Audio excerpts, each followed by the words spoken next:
안녕하세요. 선원육입니다. 한 주 다들 잘 보내시고 지금 주말 잘 보내시고 계시죠? 우선은 사실 22년도 말에 제조업이 좀 꺾이면서 경기 침체를 바라보던 많은 월가의 기관들과 자산 운용사들은 보기 좋게 이제 바이든과 옐런과 재무 부양 정책으로 침체가 좀 딜레이가 됐고, 미국은 또 엄청난 부채를 찍어내면서 미국의 부채가 33조 달러가 넘어가고 있고, 이 상태로는 이자 비용만 연간 GDP 대비 올해 10월 말 기준으로 1조 달러를 넘어섰습니다. 이제 연간 쓰는 이자 비용으로만 나가는 것이 1조 달러라는 거죠. 다들 이제 장기채에 투자하셨던 분들은 국채 발행과 높은 금리에서 발행되는 장기채 이자율의 상승으로 인한 이제 미국의 부채 규모와 GDP 대비 이자율을 감당할 수 없다는 것에서 채권 자경단들이나 이제 헤지펀드들은 더 높은 이자를 주지 않는다면 국채를 사지 않는다는 이야기와 어떤 쇼 포지션에 엄청난 베팅을 했고, 특히 드러켄 밀러 같은 사람은 미국의 이제 무책임한 부채 발행에 대한 재정 정책을 신뢰할 수 없다고, 오히려 장기물이 아닌 2년에서 5년물 사이 채권을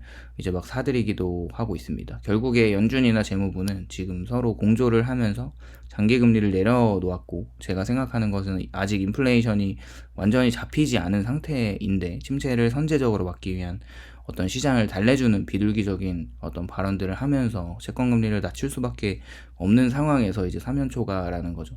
이제 FOMC 이후에 원유는 금리 인하를 반영하면서 다시 인플레이션이 잡히지 않는 상태에서 섣부른 판단을 했을지도 모르는 것을 반영하듯, 원자재나 이제 원유나 이제 기금속 등은 폭등을 하고 있었어요.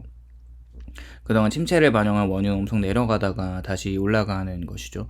또 생각을 해보면 워렌 버핏의 버크셔에서는 지속적으로 현금 비중을 엄청나게 높이고 있고, 또 옥시덴탈 이제 석유 회사를 7,600억 원어치 사들이면서 옥시덴탈 지분을 27%까지 늘렸다고 합니다. 뭐 워렌 버핏이 항상 맞진 않지만 장기적인 안목에서 그분의 행동에 대한 함의점과 어떤 저희가 시장에서 아예 이제 해석을 하는데 배제할 수는 없기 때문에, 여러모로 연준이 인플레이션에서 완전히 승리했을까라는 생각을 해보게 됩니다. 또 이제 사후적으로 FOMC 이후에 연준에서 말하는 이제 금리 인하에 대한 너무 시장에서 엄청난 반영을 했기 때문에 그게 인하를 할 때가 아니지 않냐라고 하는 굉장한 이제 공격을 당하고 있고, 이제 연준도 금리 인하를 확실히 한다라는 것에 대한 쪽 논의를 한다고 했지 완전히 내린다는 또 이야기는 아닌 것으로 또 이야기를 하고 있는 것 같아요.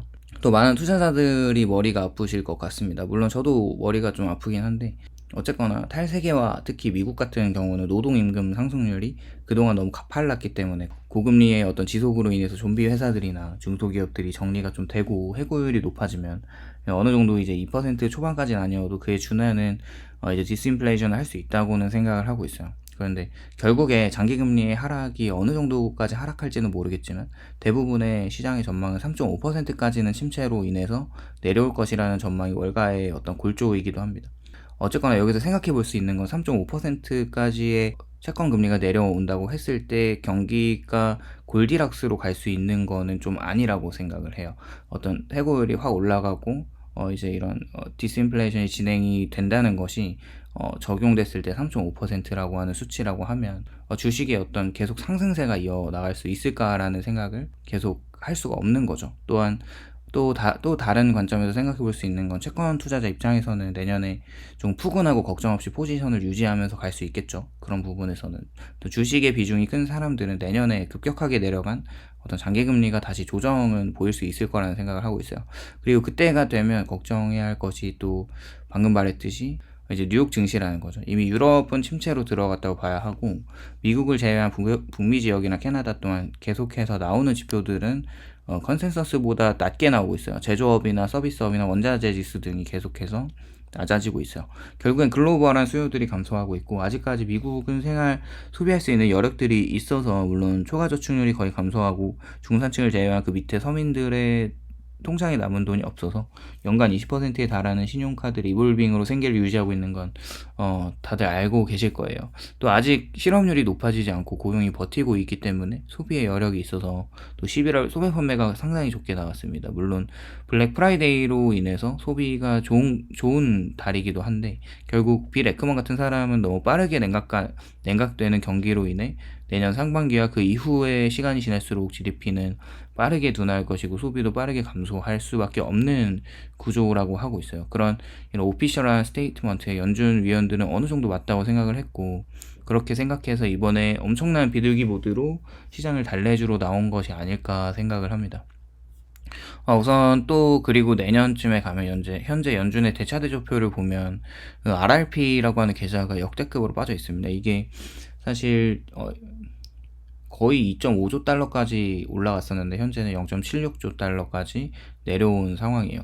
7,600억밖에 남지 않은 건데 7,600억 달러밖에 남지 않은 건데, 사실 재무부에서 이게 단기 채권의 T빌 발행이 엄청나게 많았다는 건데, 이게 추세적으로 내년 3월까지는 다 소진하게 될 수밖에 없습니다. 그렇다는 의미는 그때가 되면 연준의 지급준비금이 확 줄어들 수밖에 없는, 유동성이 줄어들 수밖에 없는 상태가 발생이 되는 거고, 그 이후에 이제 재정 정책을 하기 위해서는 단기 채권을 쓸 수 없기 때문에 장기 채권을 풀게 될 순서가 어쩔 수 없이 나타나게 되고, 장기 채권에서 재정 부양 정책을 할 수밖에 없는 상태가 되게 되면 어쨌거나 장기 금리는 그 이후에 부채가 더, 미국의 GDP 대비 부채가 더 높아지게 되면 또 장기 금리가 다시 조금 반등할 수 있는 여지가 있고, 침체가 무조건 세게 와야지만 그 금리가 낮춰져야 되는 건데, 우선 재무부와 파월은 어떻게든 그때까지 장기 금리를 낮춰야만 추후에 또 장기 채권을 발행해야 하는 순간을 대비할 수 있기 때문에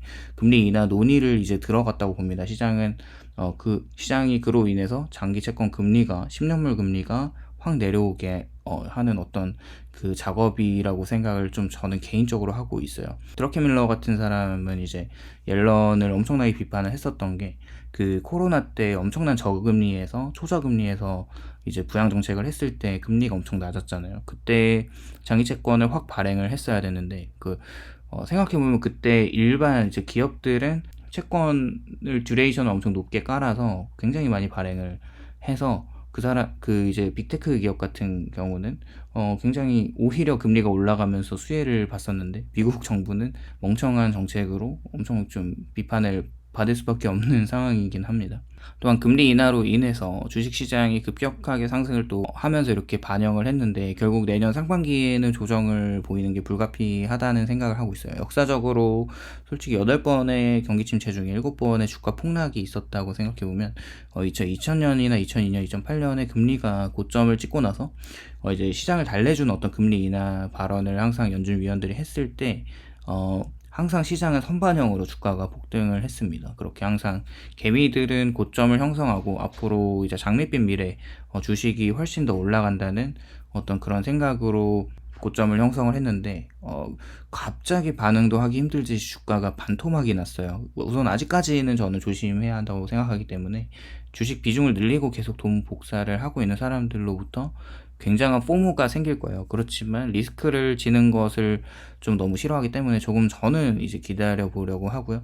이 파티장에서 끝나는 시점은 아무도 모르기 때문에 그런 부분들을 생각해야 된다는 거죠. 그때 이제 주식이나 어떤 주가가 조정을 보일 때 현금을 가지고 있는 사람들은 다시 한번 이제 대세 상승장이 시작되는 어떤 사이클이라는 게 있으니까, 그때 저평가되고 엄청나게 낮은 인덱스만 사도 엄청난 수익까지는 아니지만 수익을 확실하게 이제 마음 편하게 먹을 수 있는 거고, 마음고생 안 하는 투자를 할 수 있는 거죠. 그런 기회를 잡는다는 것은 엄청난 인내와 이 포모를 견뎌낼 수 있는 강력한 멘탈이 필요할 거라고 봅니다. 다들 리스크 관리 잘 하시고 다들 부자 되시기를 바라겠습니다. 오늘도 시청해 주셔서 감사드리고요. 도움이 되셨다면 좋아요, 구독을 부탁드립니다. 감사합니다.